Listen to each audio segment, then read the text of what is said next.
జై కాశీలో విశ్వనాథ్ భిక్షం తల్లి ఉన్నారమ్మా? ఉన్నామమ్మా.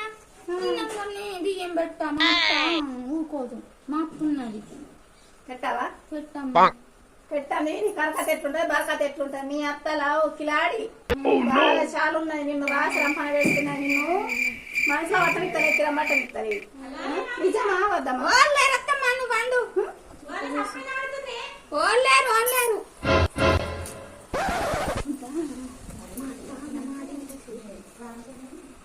అయినా అమ్మ అమ్మ అంట పుట్టిన పిల్లలు సుఖన మాట తింటలేరు. నా ఎక్కడ అత్తలేదు. మా అత్తనే మొత్తం. నాయనమ్మా నాయనమ్మ అని మీ అత్త దట్టే వాడతారు పిల్లలు. అమ్మ అమ్మ అని నీ మొగడుసుగా ఆమె దట్టే వాడతాడమ్మా. ఏమి చేసిన పోతలేదు. నిజమా కాదా? నిజమే.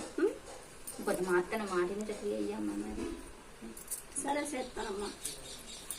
మళ్ళా నా మీదకి అయితే బదనం దేవు కదా. తేనమ్మా తేను.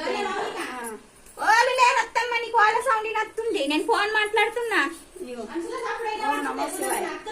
మంచిగా మొక్కుకో అని పెట్టాలి. తలప దిండి కింద పెట్టాలి. ఇదేమో పొగేయు పన్నక్కడ రాదు. కుంట రాదు. వాళ్ళేరు బియ్యం కడగమంటే అక్కడ ముచ్చట పెట్టుకుంటా కూర్చున్నది. వాడు వచ్చిండే వాళ్ళు వచ్చిండ్రు. నేను పోతా.